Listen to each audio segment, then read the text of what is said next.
everyone, and welcome to Time Out with Derek and Joe. For Joe Azalina and our special guest, Mike Azalina. Welcome back, Mike.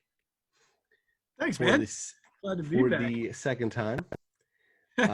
For both of the Azalinas, I'm Derek Cano. Thank you for taking time out of your day to spend some time with us. So, Joe, we have a interesting game show-like show today with a couple of different topics. Yes, we're gonna have some fun tonight. We're gonna do a buy or sell, which basically means you're either buying the topic and what you think of the topic, or you're gonna sell it because you don't think it could happen, or you really don't think that you don't really believe in that for whatever reason. And then toss up, which is gonna be, I think, my favorite is we're gonna give the old toss up in the air to see if you like the school that we're talking about, the coach we're talking about, or the team that we're talking about. And also ending the show tonight, or the quarterback, as I should say, is the other one.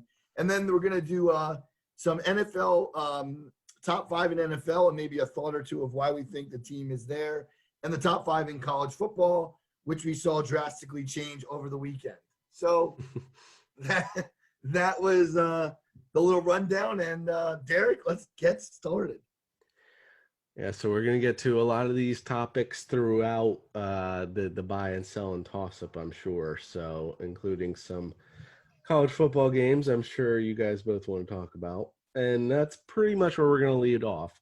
So, for buy or sell, topic number 1, 2 teams from the ACC are going to make the college football playoff. Mike, buy or sell, and obviously we can delve into the game this past weekend. I mean, I listen, first and foremost, here come the Irish, right? Like, let's just go right there. What a performance. What a performance by Notre Dame, by Ian Book, by Tommy Rees. And I know that there were still 40 points put up by Clemson, but what a performance by Clark Lee, the defensive coordinator, and that defense as well. I'm going to buy this. I think, the only way for this to happen is an ND Clemson duo in the college football playoff. I don't see a way that Miami finds themselves in. I don't think they're talented enough to get into that Final Four. But it's really going to depend on how this all works out. I think it will work out. I'm going to buy it because I do think Clemson will beat Notre Dame in the ACC title game, but I think it's going to be closer than what most people think with Trevor Lawrence back. If Notre Dame beats them, then my buy goes out the window because there's no way Clemson sneaks in. If Notre Dame loses one of their next 3, no matter what happens in the ACC title game, they're probably not getting in. So I do think Notre Dame wins out. I do think Clemson beats them in the ACC title game. I do think both of them get in because that game's going to be within a score or two. So, yeah, I'm buying.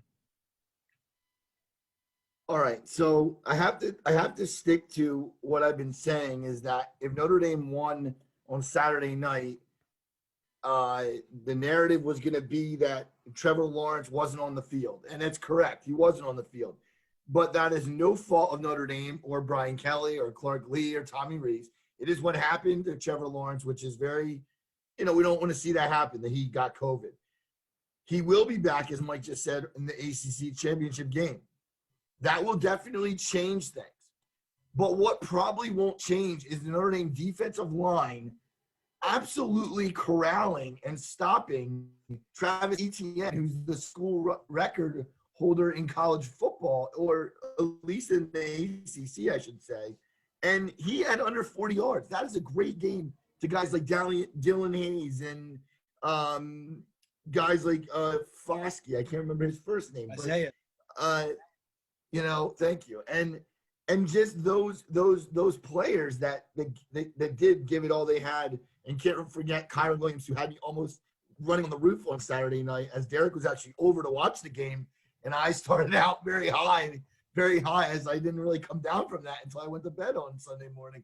So the bottom line is I am absolutely going to buy this. I am going to buy it because I agree with Mike that they're going to match up again. I think Notre Dame does run the table because they're going to be too focused and too hungry. They'll have a scare somewhere along the lines, I will say. But they will run the table. They'll match up with Clemson for the ACC championship. Clemson will win by, I think, 10, and then they're going to end up,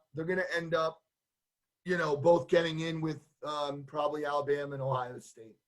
If I can add one more thing, you made the Trevor Lawrence point, and DJ Uiagalelei, like that's not Good just job. that's just not some guy. Thanks, guys. That's not just some guy that you put in on a whim. He was the top recruit in the country. And here's just a little fun stat for you guys. How many quarterbacks do you think have thrown for 400 yards against Notre Dame in its history? I'm going to say 0. 3. 0 is the correct answer. He's the only one who's ever. And this is not a bad Notre Dame defense. This kid's super talented. He's going to be a top pick in the NFL at some point in the next few years, and that's no secret. It's no surprise. So this wasn't Trevor Lawrence to me playing quarterback.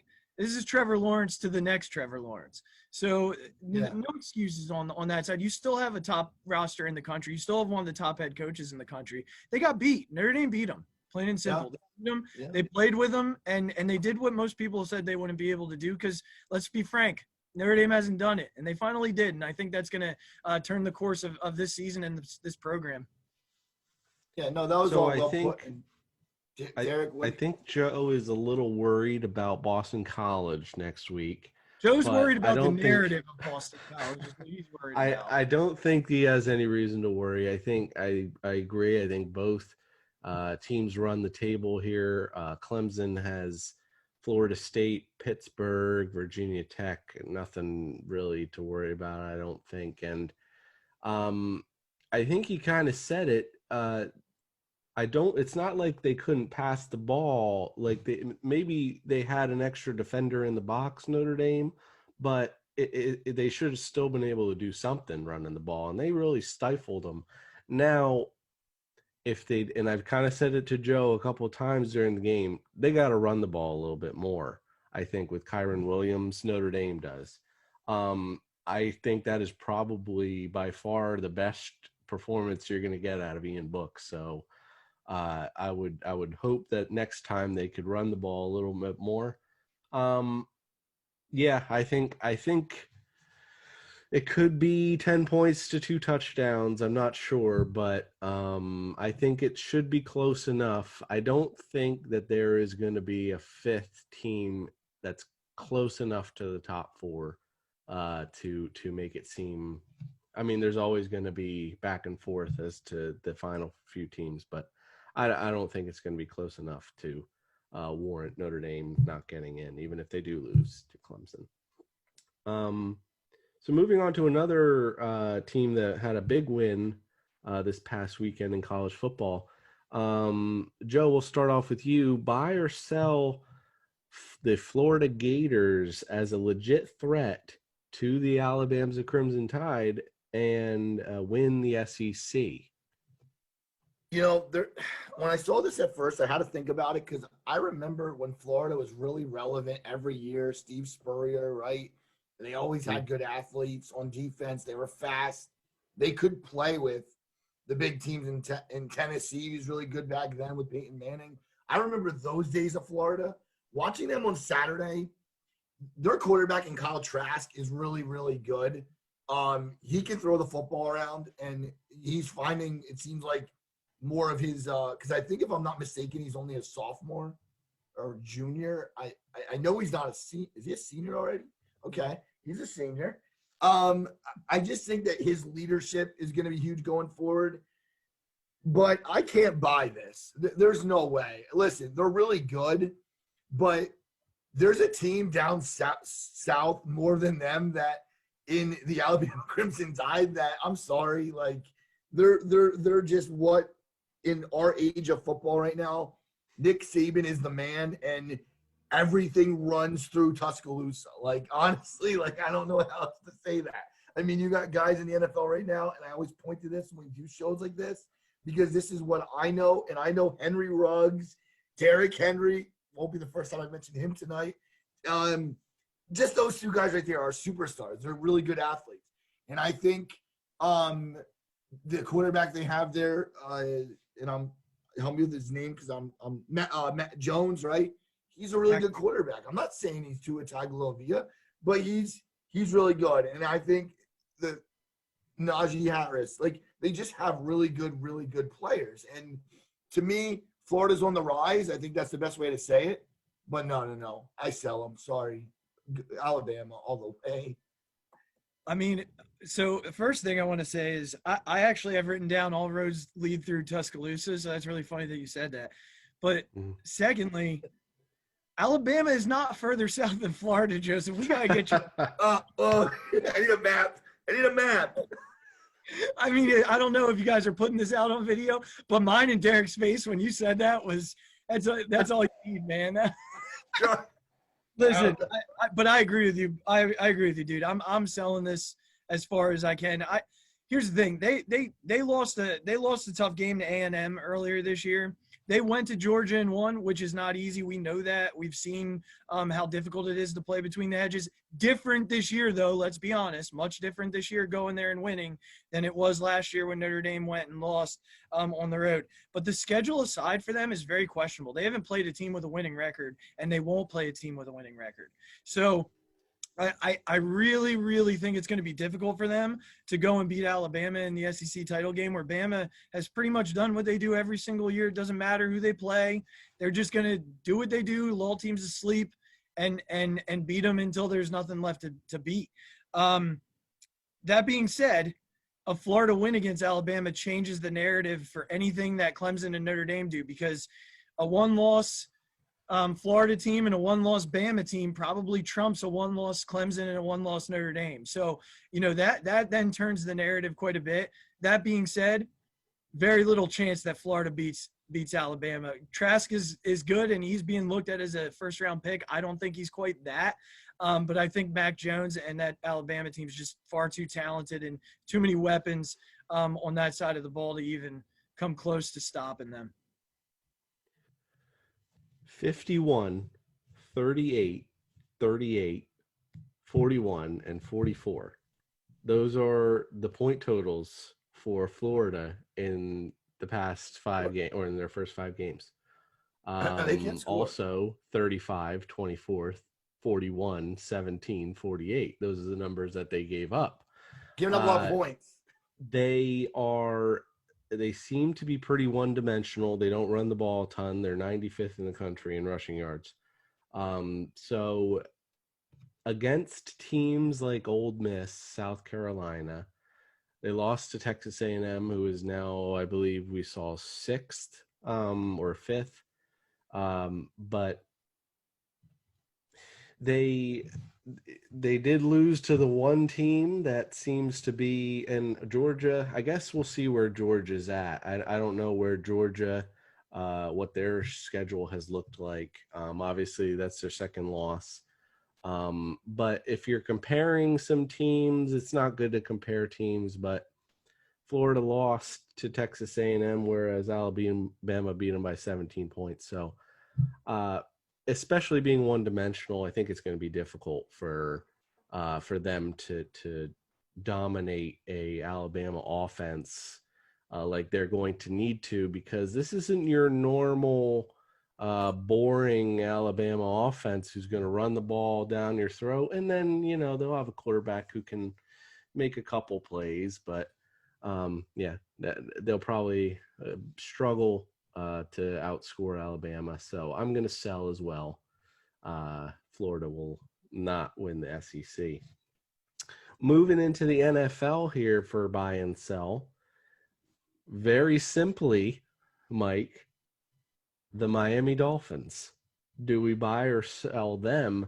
A big win this week against Kyler Murray and the Cardinals. You wonder, they're in different conferences, but if you may see Kyler Murray versus Tua down the line for some big games in the future. But what do we think about the Miami Dolphins? Obviously, the Bills playing very well.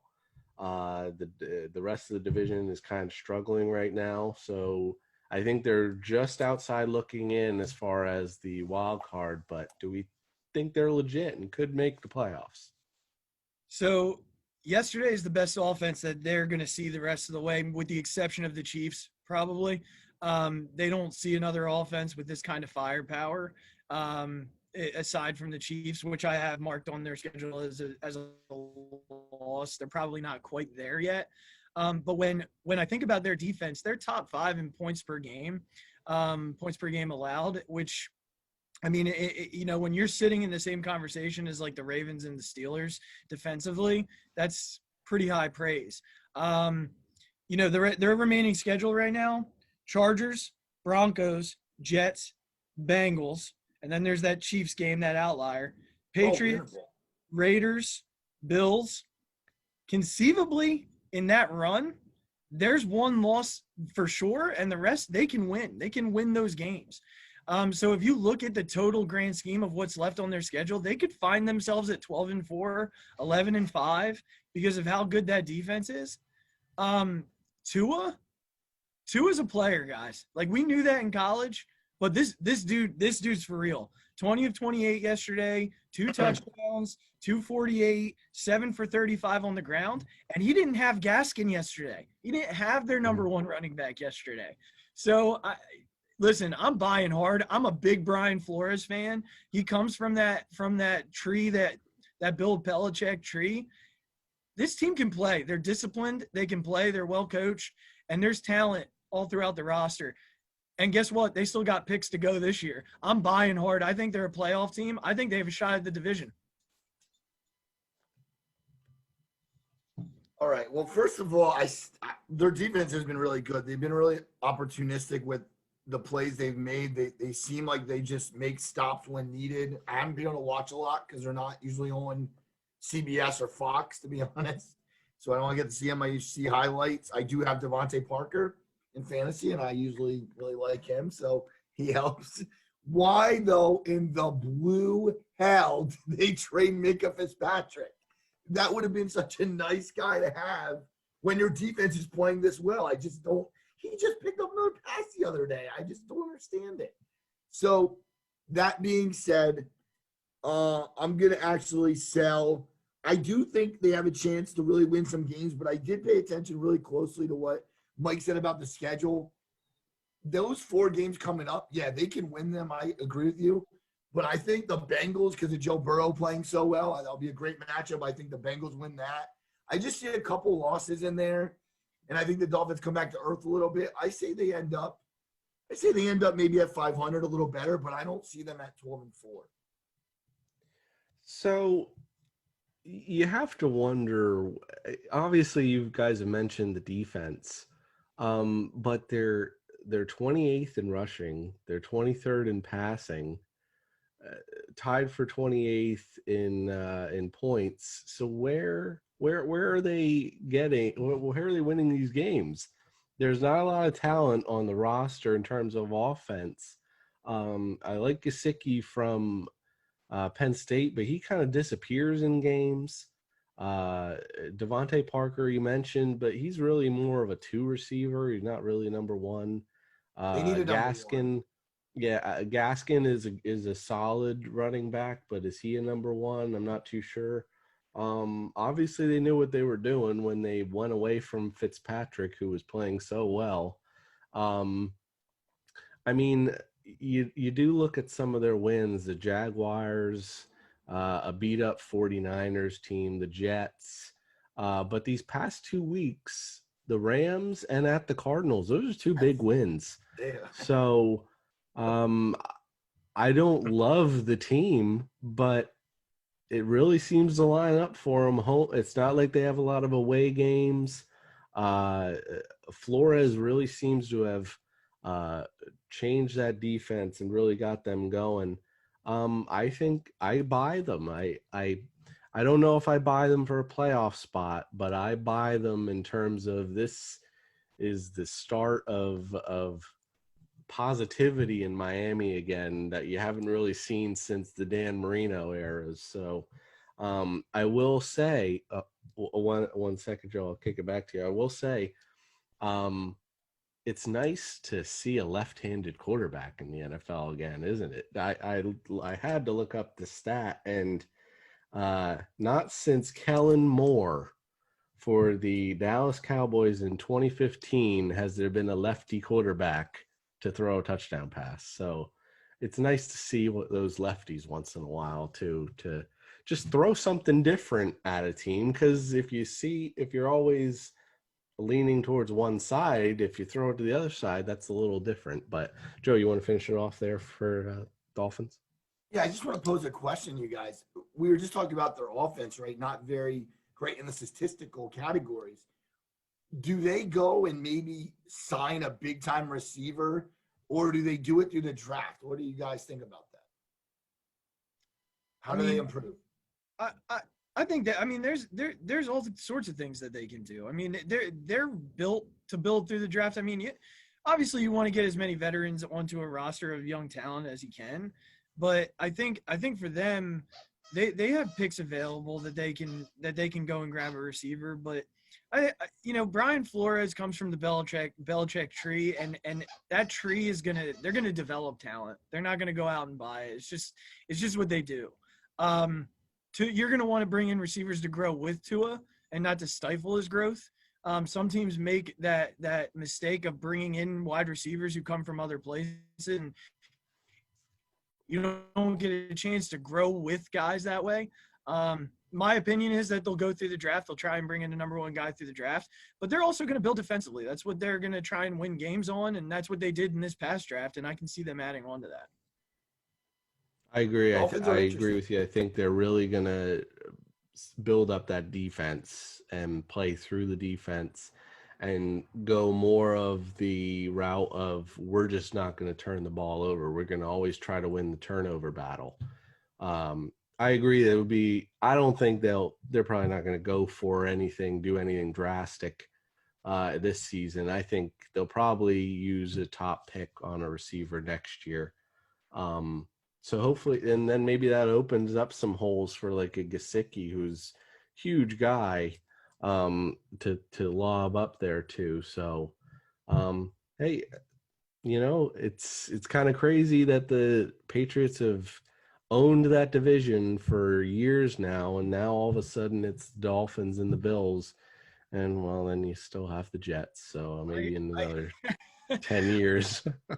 I got to say, guys, that, I say this to you all the time, Joseph, when we're talking about, this is a quarterback's game, and the quarterback dictates so much of what happens for a team, and great quarterbacks elevate talent, no matter what that talent looks like. The great quarterbacks can do that. We're seeing it early with guys like Justin Herbert, who out west is just elevating guys that I've never heard of on that Charger roster. Dudes that you didn't know existed are playing to the highest level right now because their quarterback trusts them and helps them make plays because of their talent level. I think Tua is that kind of guy. He had a ton of talent in Alabama, so everything looked easy to him. But we just said who do they have playmaker wise on offense, and that's a fair question. Devontae Parker, but I'm gonna give you a name that started to step out of the shadows a little bit since he went over there. He hasn't been super special yet, but made a couple plays in yesterday's game. You might recognize his name. I'm wearing his former emblem, but Mac Hollins is in Miami and had a nice game yesterday. Didn't happen in Philly very often. And I'm a Carson Wentz guy, but some guys just get elevated by different types of quarterbacks, and Tua might be that guy who can elevate dudes like him and Preston Williams, who you've never heard of before, to another level. Nelson Aguilar. He's another one's getting. Don't. Former USC Change the guy. topic, Derek. It's time to move on. We'll go to our last buy or sell topic here, and another great game from this running back. So the question we're going to pose here: Dalvin Cook of the Minnesota Vikings, is he right now the best running back in the NFL?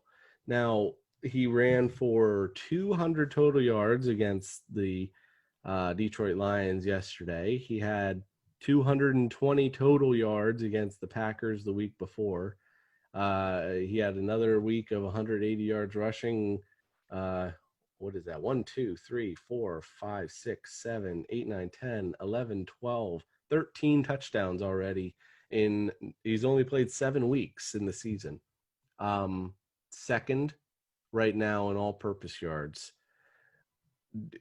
is Dalvin Cook right now the best running back in the NFL, Joe, or do we happen to see a lot of injured and a lot of injured running backs? Running backs don't have a long shelf life in the NFL anymore. So with him being on his third or fourth year.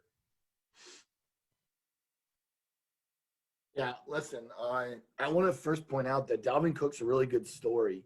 I said to Mike earlier off the show, I said, Dalvin Cook got himself into some trouble at the University of Florida State and was there.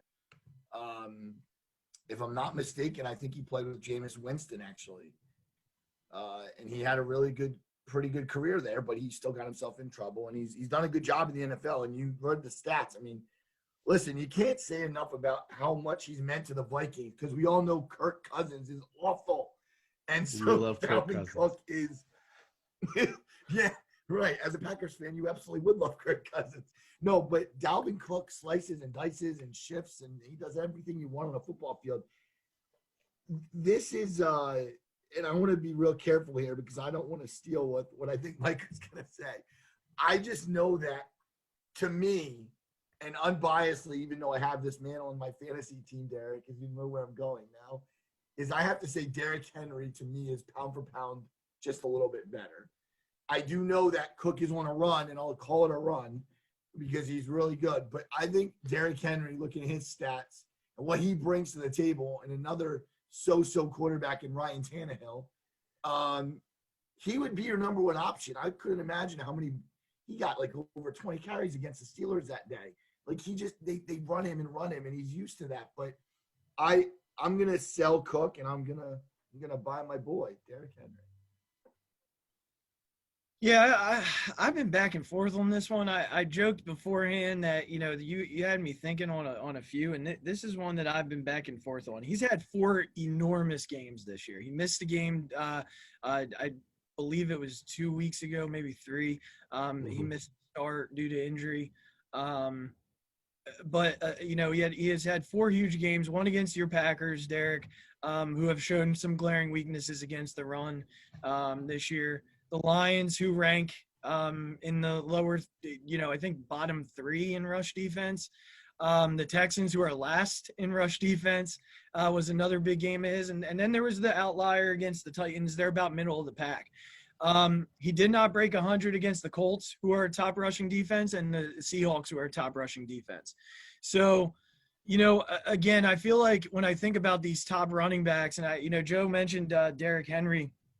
Henry went 21 carries for 68, I believe it was, against Chicago, and 20 for 75 against Pittsburgh, who are 2 really stout rush defenses. So, you're going to find your games where you're not quite that guy. So, he's on a hot streak right now. There's no doubt about it. And I know that my guy, because I'm selling him, my guy hasn't played this year. So in your right now term, maybe he's not the best because he hasn't played a whole lot. But there's not a guy I take over Christian McCaffrey. Like, there's just not. He to me is the premier running back in the NFL. He's the Swiss Army knife at that position. And when he played yesterday, and it was like he didn't miss a game. He didn't miss a beat at all. He caught balls out of the backfield. I don't think he had a huge game rushing. I think he was around 60 yards. But he's still that threat, that threat that doesn't allow you to ignore the fact that he's there. And he does it with far less talent around him, I believe, than what Dalvin Cook has around him. I know Cousins isn't great, but those receivers, you've got Adam Thielen, you've got Justin Jefferson. Can you name me a receiver on the Panthers aside of DJ Moore? Curtis Samuel. Okay, fair enough. Curtis Samuel. Actually, you know what? Now that I say it, Robbie Anderson's there too. So, I mean, they do have some receivers there. So maybe my point is counteracted, but I still take Christian McCaffrey 10 times out of 10 over Dalvin Cook on a week-to-week basis. I think he's red hot, and I think he's ultra talented. But guys like, I think Alvin Kamara is right there with him in terms of talent. I think Derrick Henry's right there with him in terms of talent. But I think Christian McCaffrey's another level above all of them. Interestingly Derek, you're enough, up, I buddy. thought you were gonna steal my thunder a little bit, when Mike, when you said my guy hasn't played this year. Um, I he hasn't been able to show it a ton, and maybe that's because of the team he plays on and the lack of offensive line and the lack of a Oh, I know where quarterback. you're going. Oh, we know where you're And going. I really hope that his career is not wasted a la like a Barry Sanders. Well, I mean, Barry Sanders had amazing stats, don't get me wrong, but Yeah. or if it's cut short because of injuries and getting beat up. Saquon Barkley, I think, is the whole package in terms of best running back. Huge kid, the strength of someone like Derrick Henry. He can catch, maybe not as well as someone like Kamara, but and his vision in to see those holes whenever they do get there. I really hope that they can get him some offensive line help there. I don't know if Daniel Jones is the guy of the future or not. That's kind of up in the air, but I really think that he is the best running back in the NFL, and I truly hope, great guy as well. So I truly hope he can come back next year strong and take back that best running back in the NFL. In terms of Dalvin Cook, I mean, maybe top five. I think you're right, Mike. I think he's on a hot streak right now. And is that because someone like Cousins is not passing the ball a ton? I'm pretty sure the one game he threw the ball like 11 times, so they were just handing the ball off. So, but there's a lot of good running backs. You mentioned Derrick Henry. Josh Jacobs is another one out in Las Vegas who's pretty talented. We're seeing the end of people like Todd Gurley, who was very good for a long time. There's still someone like Ezekiel Elliott out there who would probably say he's the best in the NFL. A lot of good running backs, but I would say Saquon Barkley for the time being. So I'm going to sell Dalvin Cook as the best running back in the NFL right now. Before we end buy or sell, any other thoughts, guys? Are we good to move on? Go Irish. Oh, I think All right. So that'll end our buy or sell segment. So for our next topic here, as Joe mentioned in the beginning, we're going to be doing some toss-up. So we're going to be given two options. They're going to pick option A or option B. So our first toss-up from college football, something that people may not be even aware of, but our topic is better chance of making the college football playoff. Now we have the number 8 BYU Cougars or the number 7 Cincinnati Bearcats. Both are right on the outside looking in. But Mike, and I think we're probably going to all think the same thing, is there enough to get them further up to potentially pass teams like Texas A&M, or they would even need to pass to Notre Dame if they were to lose to Clemson again, or if Ohio State loses. So Cincinnati, BYU, toss up which, but the question technically is just better chance of making it to the college football playoff. Yeah, I think they both went out. I think it's, their schedules. I mean, seriously. I mean, what is there on either schedule at this point? I mean, BYU just absolutely dismantled Boise State this weekend. I mean, it was just an absolute dismantling on the blue turf. That being said, that either one of them getting in, I know the question is which one, but either one getting them in would have to involve a second Clemson loss, Florida losing to Bama, and then you still have Texas A&M sitting there like with one loss. So, ultimately, I don't think a loss to Notre Dame really helps them, because a one-loss Notre Dame's better than an undefeated BYU or Cincinnati in the long run. Look, I read a lot about both of these teams after you after you sent this. I watched the BYU game this weekend. I'm in love with Zach Wilson. I think he's a pro candidate. I actually can see him in the Patriot offense with Belichick. I think he's a perfect fit for them. They fly to the ball. I don't care who you play. It's how you play. And watching them play, I'm really impressed by them. And I think they could hang with teams like Florida and A&M. I don't think they could hang with teams like Bama and Clemson. But at the end of the day, if I had to choose one, it's BYU for me because it's all about the quarterback. And Zach Wilson's that dude for me. When I first looked at this, I really thought of Cincinnati as seriously a basketball school. That's how much of time I paid to Cincinnati as a football team. And you just think about Cincinnati and you think about the hardwood. But honestly, BYU, if I listen to my buddy Kirk Herbstreit on ESPN's College Game Day every Saturday, he loves BYU. He can't talk enough about Zach Wilson and the offense and, just the program in general, that they've come kind of far. They haven't been really relevant in the last, maybe they've been relevant 5 years, but not 10 years, right? Listen, I think, like Mike said, a lot would have to happen for them to get higher up there. I think they could win out and stay where they are. They probably won't move back unless something would happen, maybe a close game and then there's a blowout in front of them. But other than that, I really see that they went out, but no, they don't. No, they don't get into the college football playoff. But it is 2020, I will say.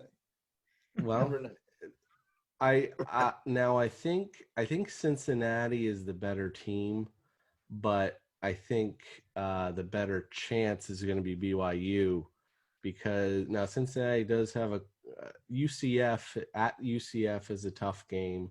At Tulsa is a tough game, so they may lose one out there. No, I don't. So I think, yes, by default, it's BYU who plays Northern Alabama next week. So it should be by default that BYU gets up there. I will ask you, Mike, Joe and I talked about this a couple weeks ago. What are your thoughts on extending the college football playoff to maybe 6 teams or 8 teams or 64 teams or just extending in general, or would you like to see it kept at 4? Obviously, if the team like BYU or Cincinnati would be able to make it in a bracket like 8. Yeah, and honestly, I gotta be honest with you guys. I talk about this all the time with our older cousin, and we always land in the same spot. 4's got to be where it sits because here's the thing: we argue over who's 5 and 6. If we go to 8, we're gonna argue over who's 9 and 10. And honestly, what's the point? Like at the end of the day, yeah, BYU and Cincinnati get in, and it's like a tune-up game for an Alabama or a Clemson or an Ohio State, for that matter. Like, as a Notre Dame fan, we're going to sit more often in that 5, 6, 7, 8 range and be the outside looking in. And I still don't want it to go to 8 teams. I just feel like that argument's always going to be there. Give me the top 4 teams, give me the best 2 games, and then give me the absolute best game. I don't need the extra fluff, just the build up and the pomp and circumstance to watch Cincinnati give up 60 points to Alabama and, waste 4 hours of my night. Fair enough. We'll move on to the next toss-up question here. Two Big Ten coaches who are very much on the hot seat right now. Toss-up, which one is on the hottest seat in terms of one more screw-up, he could be fired? James Franklin at Penn State or Jim Harbaugh at Michigan? Both losing again this past weekend, Michigan to Indiana and Penn State to Maryland, which we will give Mike a tip of the cap for saying in the beginning of the year that, hey, look out for Maryland to beat out Penn State. But Joe, which one do you think is on the hotter seat right now? Oh, I've dreaded this all day. Listen, it's so crazy to think both these tradition-rich schools are in this position, right? Penn State came out of all of the absolute craziness of a program could come out of in the scandal, and then God forbid Joe Paterno passing away, and then Bill O'Brien comes in, and now Franklin, pretty much succeeds and has done a decent job, but I can't figure him out. He recruits so well, right? I still don't talking about buy or sell. I'd sell Clifford as long as the days go. Like, Sean Clifford's not a good quarterback. But as far as I'm concerned, you're at a place at Penn State that you got to win, and he's not doing it. But, and I'll give it to Nat so fast, my friend, as Lee Corso says, Jim Harbaugh may be worse. Like, you can't go on national television on the first game of the year and do what you did against Minnesota. Then you come back in Indiana, like Michigan State, your rival. You can't beat Ohio State. You haven't won a bowl game probably since I've been alive. Well, he's been there that long, but you know what I'm saying? Like, I'm just saying, like, they're also really not a good team. And now, where does that lie? Does that lie with the coaching? Does it lie in preparation? Is it everything? I don't know. Listen, Harbaugh is on a burning flame seat right now, I think. But you win the next game though. Maybe it's salvageable, right? I'm going to say that for him.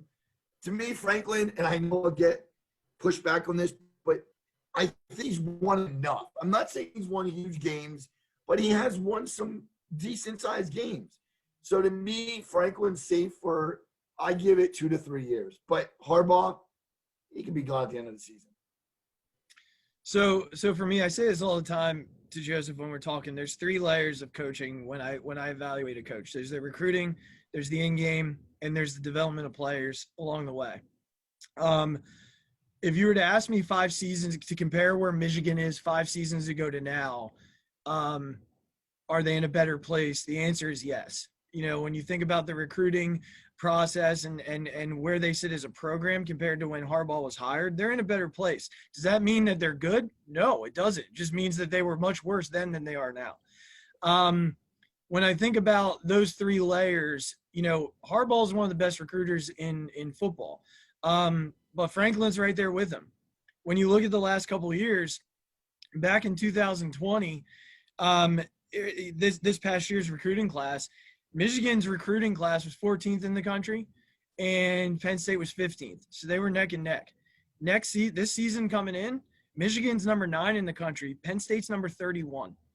They only had 13 scholarships to give out. They didn't land any of their big-time recruits, so their recruiting next year's in a bad spot. The following year, it's too early to tell. There's not many scholarships that are, signed at this point. Penn State's way ahead. They're 3rd in the country. They will not end up at 3rd in the country. There will be guys that leave and better players that sign. At the end of the day, I don't think Franklin's on the hot seat. He's got, 3 11-win seasons at this point. Who's going to replace him? Like, there's no one out there that can replace him. You got to remember, every coach who comes to Penn State is always going to be living up to the shoes of Joe Paterno. That's a huge cast of a shadow to have to live under.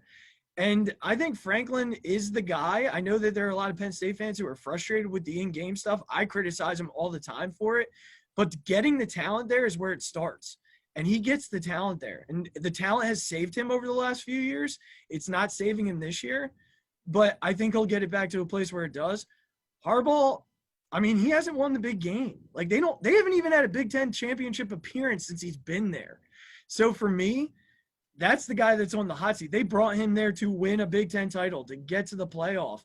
Michigan sells itself. Penn State scares a lot of coaches off. I think Michigan can get someone there. I don't know that Penn State can. I don't know that Penn State can because that Paterno shadow will always be there. 2 questions real quick.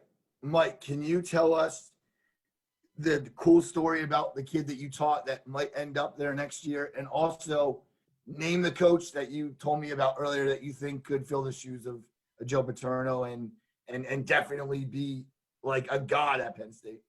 Well, I said that this is the type of name there would never happen. But Urban Meyer is the type of guy that both of these programs would need to turn it around. Like, that's the type of coach. I'm not saying he is the coach, but you need kind of a name to come in and make a turn. You can't just bring in a guy like Ryan Day took Urban Meyer's program over and just run with it. There's not a guy at Penn State that you can just hand the program to. There's not a guy at Michigan you can just hand the program to. No, I know what you You got to mean. go out and get the big gun, and that's the name that pops into my head. And right now, there's no one there. Would Matt Rule come back to Penn State? I don't think so. I think they missed the boat on that. I think he would have been the guy, but I think they missed the boat there.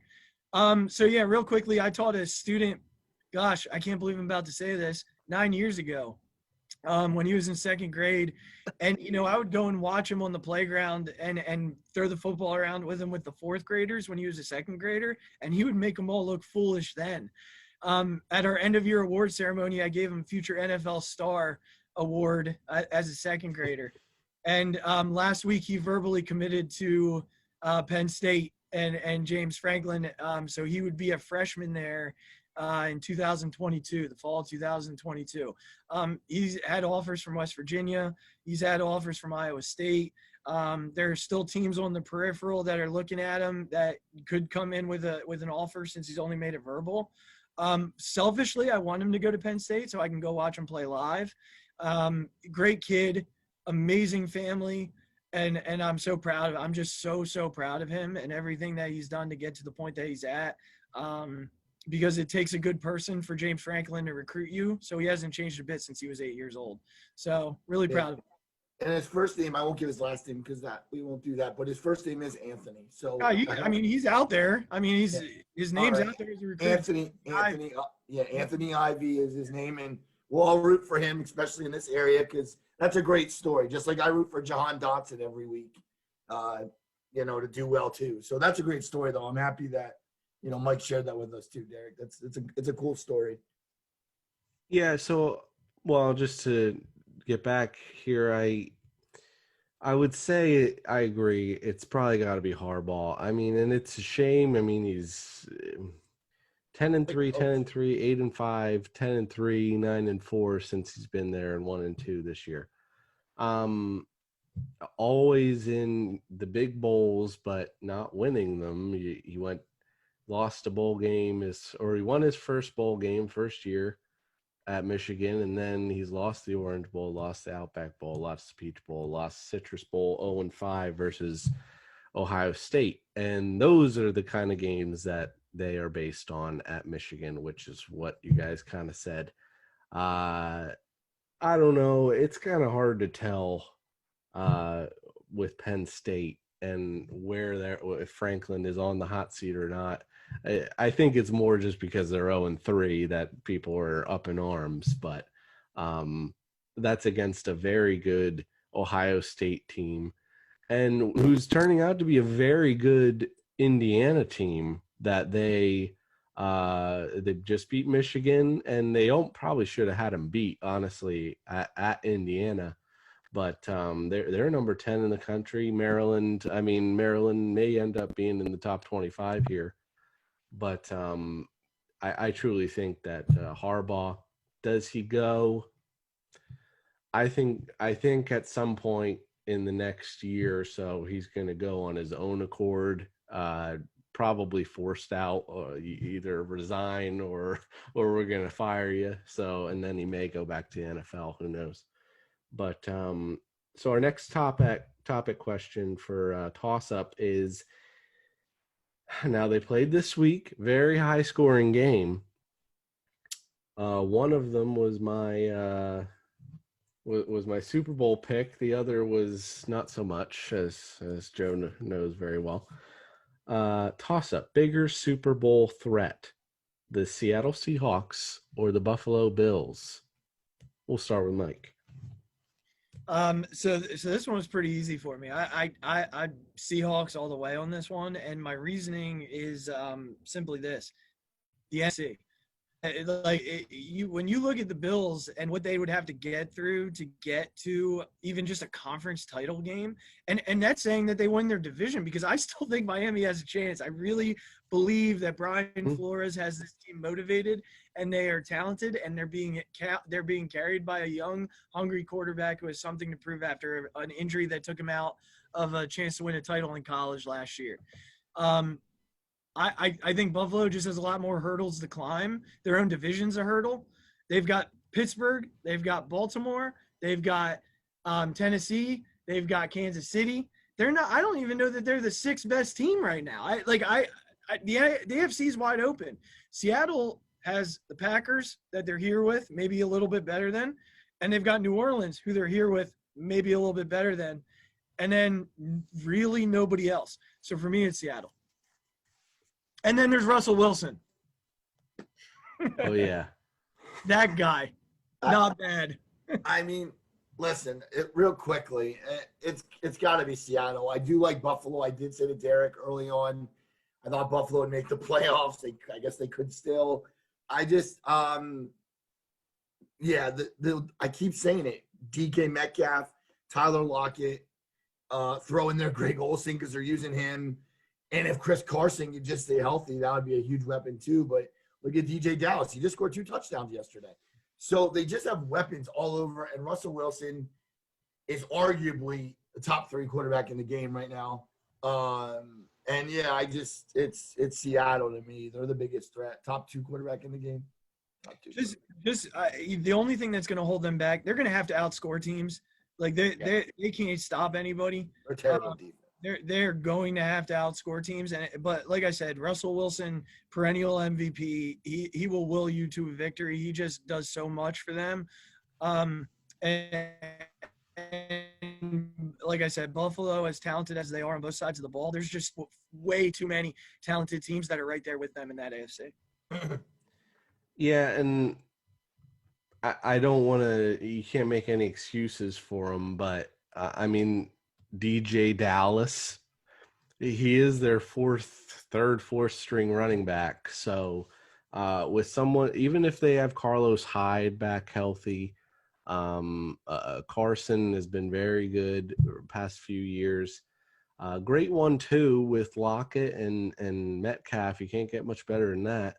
I like to think once Landon Collins comes back healthy, maybe that defense will get a little bit better, but I think it will end up being a lot of shootouts in the NFC or the NFC. Oh man, I can't continue to say the same thing, but I don't at some point I'll believe in the Bills. He's playing very well. Josh Allen's playing very well, and the defense has been good. And I think they probably will win division. I think the Patriots they're even losing to the Jets right now as we speak. So I think they're going to take the division. But as Mike said, I don't see them beating the Chiefs. I don't see them beating the Steelers. They're probably going to end up being the 4 or so to play the 5 seed, who's probably going to be someone like the Baltimore Ravens. And I don't even know if they beat them. So, Seattle Seahawks as the bigger Super Bowl for me. Now, our last toss-up question here is, these two played last night. Tom Brady was handed his worst loss ever as a quarterback. Which quarterback, however, do you want for the rest of the season? Tom Brady or Drew Brees? One lit up the scoreboard last night, one did not. But Tom Brady's been playing very well this season, Joe. Which one do you want for the rest of the season? Not in terms of the Bucks or the Saints, in terms of which quarterback do you trust more? Well, I can't go away from what I said earlier on in the year in the prediction show with the NFL, and that was that I thought Drew Brees and Russell Wilson were going to lock up in the NFC title game. And I don't really think that's too far from what could happen. Drew Brees is so comfortable in what they do. He throws screens. He'll throw down the field if he has to. He uses Jared Cook as his tight end. He does so much. And I still think I really think that the story here is he would do good in another offense. Like, I see him even with younger players doing well. I think Tom Brady's problem right now is that, and I know we're not really supposed to talk about teams, but he's on the Bucs. He's not yet integrated in what they do. And he has done well. He's playing well, except for last night. But everybody's got to adjust. Drew Brees to me is Drew Brees, and he's so consistent. He's always been that way. And to me, this isn't really a conversation. I know Tom Brady's great, but to me, I would take Drew Brees, and I think I'd do it in my sleep. I still don't have an answer written down on my paper. So because here's the thing, you handed me two of the greatest of all time, and you're making me choose between two of the greatest of all time. And I mean, being an Eagles fan, I'd take either one of them right now with the way Wentz is playing. So for me, I love Drew Brees. When I think about Drew Brees, I often say like that small man story. He was going to be too small, right? Like he came out and he's been one of the most consistent, most accurate passers in the game's history. But then you've got Tom Brady on the other side, and when it matters most, Tom Brady gets the job done. He's done it time and time again with far less talent than what he has right now. So I think when push comes to shove, they're going to be battling for that division all the way down to the wire. I know what last night showed, but at the end of the day, man, I take Brady all the time. I'm going to take Brady. I don't really have a major rationale outside of Tom Brady is Tom Brady and will always be Tom Brady. And I think he's more than that Belichick offense. Belichick's struggling without Brady. So, and Cam Newton is not a bad quarterback. He's not. So, he's struggling right now, and Brady never did. And Brady, didn't play great last night. The team didn't play great last night. But I'm taking Brady. It's just it's that gut instinct. I'm taking Brady. So Mike stole it from me. Joe said Drew Brees is Drew Brees. Well, I would say Tom Brady is Tom Brady. And there's really no one who I would probably include Drew Brees who has done it better than Tom Brady. But that being said, for the rest of this season, I would take Drew Brees only because it's somewhere he's been for 15 years now or whatever. And I don't think that there's much of a learning curve with Tom Brady, but I've seen in some of the games where he gets frustrated with his receivers because he expects them to go this way.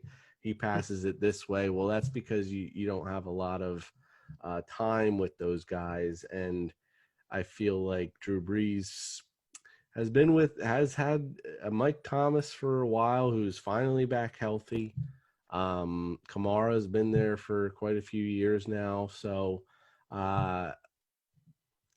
they are 2-0 now against the Bucs. I believe they played week 1, and they beat them pretty good then too. So it seems like they may have their number, and Tampa Bay is probably going to have to go to New Orleans if they want to at some point make it to the Super Bowl. But I believe it or not, I guess I would say Drew Brees too, because simply of who he's playing with and the rapport that they have already set up.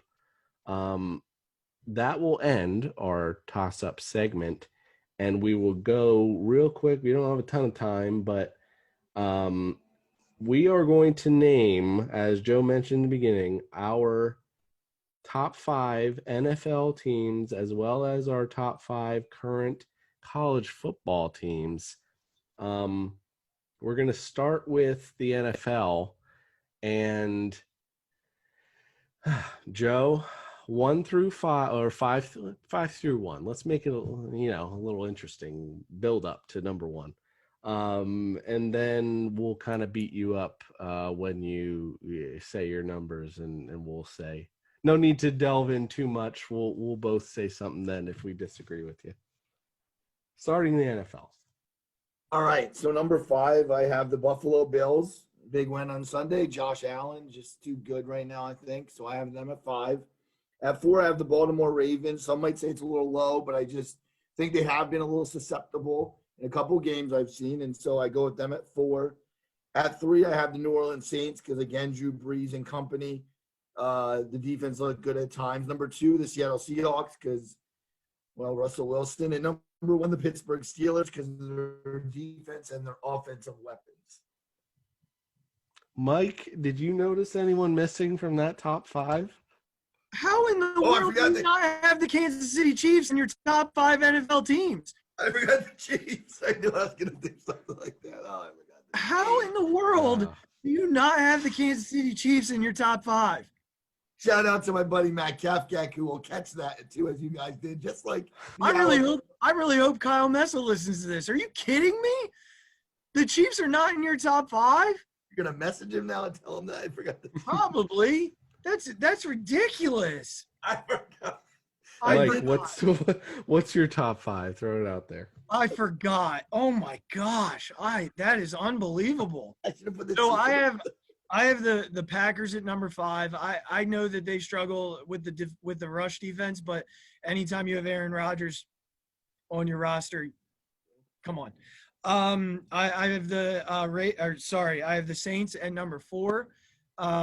Drew Brees is, they after last night, you can't not have them in the top 5. I know I said Brady, but the team as a whole, they're a solid team, and the NFC is pretty weak, so they'll run.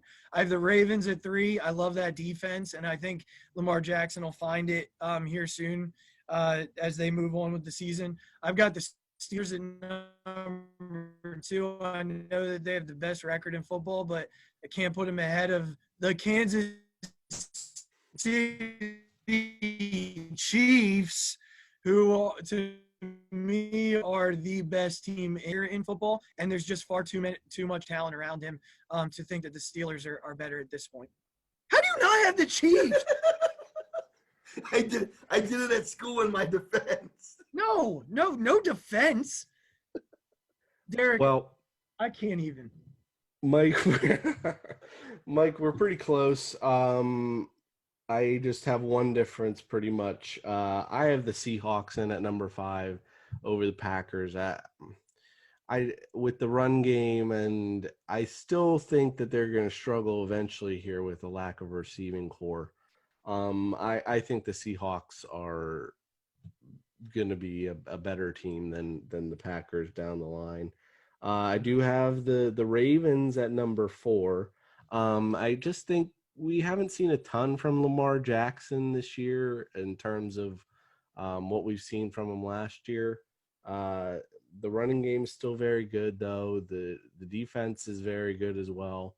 I don't know that they're better than the Steelers, but I think they actually play Thanksgiving night, so that should be Yeah, a they very do. good game. That'll be a great game. Number 3, I have the Steelers. You saw them get a little scared because Big Ben got hurt for a little bit. And when he goes down, they seem to be a completely different team. But the defense, led by Minkah Fitzpatrick, as Joe mentioned, great defense. I'd like to see James Conner get a little more involved, but great receivers for the Steelers. Number 2, maybe it's based off of the game that just happened, but the Saints being fully healthy with Kamara back, with Thomas back, that's a very strong offense, and actually their defense is pretty sneaky good. And then obviously you gotta have the Chiefs at number 1. They bringing in Le'Veon Bell. They're not even in the top 5. Le'Veon Bell, Edwards-Helaire, where do you keep going? Kelsey and Hill, not to mention Mahomes. So that's our top 5 for the NFL. Maybe that'll change down the line. Hopefully Joe's will change down the line, I'm sure. So we're gonna we end this. We're just gonna jump real quick over to the NCAA current top 5 teams. Mike, do you want to start us off here? I hope Joe doesn't leave out Notre Dame. That would not be good.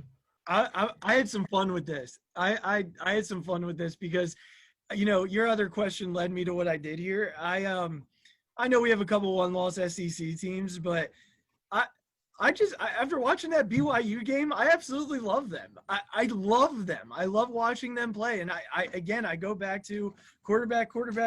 And I just think Zach Wilson's so fun to watch. He's improved so much in a year, and I do think he's going to be a solid NFL talent. So I got them at number 5 just because I wanted to have a little fun with it and not just throw in another SEC school. I've got Clemson right now at number 4 in the country. I did go a little backward here. I just based on what I've watched. I know, I've been the biggest defender of Notre Dame having to be number 2 in the country just because they've played more games. But I have them at number 3, based purely on talent. I have them ahead of Clemson just because of the win. But I have Bama at number 2 right now. I know that they're always that team. I think that they're a great team. But guys, I gotta tell you, Justin Fields might be my favorite pro prospect. Look, I think Trevor Lawrence is great, but I think Justin Fields gets the shaft because he's in the same draft class right now. That kid has it all. I mean, his ability to make plays, to put his receivers in the best position to succeed. I mean, watching him against Penn State, nothing faced him. In the pocket, he was comfortable. Rolling out, he was comfortable. It looked like watching Trevor Lawrence. It looked like 1A and 1B. Only a junior too. Yeah, he'll be out though. He's going out. There's no doubt. He's leaving. So I like I said, I had a little fun with it. I mixed it up, did something a little bit different. I know they've only played 3 games and they haven't really played anybody great, but I'll say it. I've said it a million times on this. I'll say it a million times more. It all comes down to quarterback play for me in the end. So if I had a first round matchup of Justin Fields and Trevor Lawrence, I would be ecstatic to watch that football game in the first round of the college football playoff. So I kind of went about it that route. Right now, I feel like that's where I sit. I think that's your top 4. If you can battle me on the order, but I just had some fun with it, and Ohio State's my number 1 team at the moment. So I went with chalk, and I'll tell you why. At 5, I went with Florida. I tried to make the argument to myself that you can move Clemson there, but Florida is not as talented pound for pound. Florida has a lot of talent, and they do have the weapons, and Kyle Trask is a good quarterback, but there's no comparing Kyle Trask to Trevor Lawrence. So, ETN is better than anybody Florida has, including probably their track team. Number 4, Clemson. They have a ton of talent, like a lot of it. We saw it, and we're going to keep seeing it. Suspect D, though. I thought Book took advantage of that, and thank God he did. Number 3, Ohio State. I did that because I really believe that, unlike Mike, I just see they didn't play anybody. They still haven't played anybody, and I want to see them play somebody. If they play Minnesota, maybe. I mean, I know they're going to play Michigan, I guess, but to me, it's too early. I would even put Clemson at 3, to be honest, but you can't do that right now. At 2, the Fighting Irish. Listen, they're not perfect, even though they're my favorite team. I still think that being undefeated, starting to see a quarterback that's not scared, or not, I wouldn't say scared, but not play like deer in the headlights type of football. Also, the running game looks really good, and their defense is probably the best Notre Dame's had in a long time. And number 1 is the Alabama Crimson Tide because, honestly, they just got it all over the field, including Nick Saban as the coach. So 1's Bama, and Derek, it's all you, my friend.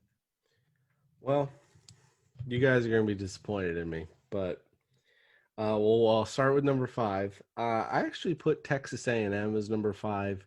I think they're pretty solid all around, and they beat Florida technically. So they had to have a tough game at Alabama, which they kind of got crushed, but they've been playing well. I think Texas A&M is actually number 5. I'm sorry, I put Notre Dame as number 4, strictly because of I think the potential is higher for Ohio State and Clemson and Alabama than it is for Notre Dame. I think Notre Dame played their best, one of their best games against Clemson, and so I put Clemson barely above them. It's going to be back and forth, I'm sure, and they're going to end up playing each other once again. And actually, I put Ohio State number 2, as Mike said. Behind Fields, I'm very interested to see that Indiana and Ohio State game before the Michigan game, honestly, because Indiana seems to be Penix. Penix Jr. is very good. He is very good. So, and then as everyone said, Alabama is, until you knock them off, they're going to stay up at number 1. Well, there we have it. That'll end us off, I think. Any last words, guys, before we send it off? Mike, thank you for coming over once again. It was a pleasure having you. Yeah, thank you guys. I always enjoy it. Glad you let me go out of the box a little bit. Joseph, go fix your top 5 NFL teams. Somehow fit the Chiefs in there. I mean, maybe they deserve it. I don't know. Yeah, and I have to say that we talk about a lot on the upcoming shows, and I know I've always talked about hot stove baseball, but I will have to throw out there the NBA draft's coming up in a little while, so maybe we have Mike back on for some NBA draft talk. I mean, listen, I'm all in to talk about the Sixers' new front office and coaching staff because, listen, we're coming. This is the year we're coming. Philadelphia 76ers, Daryl Morey, Doc Rivers. Let's better do than it. the Phillies. Better than the Phillies Yeah, staff right now. There. We Thanks for don't having even me. have a I GM. appreciate it. We don't even have a GM, Derek. But no, it was a good show, and I'll be excited to, of course, listen to it as always. And I think Derek and I will be coming to you maybe next week. Another show of probably talking about a little college basketball and some of our mid-season NFL awards. Yep. So as always, follow us on Facebook. Follow us on all your podcast platforms. We are now available: Spotify, Apple Podcasts, Google Podcasts. Take a listen, and we appreciate your support. As always, for Joe and Mike Azalina, I am Derek Ano. This has been Time Out with Derek and Joe. Thank you for taking time out of your day to spend some time with us. Take care.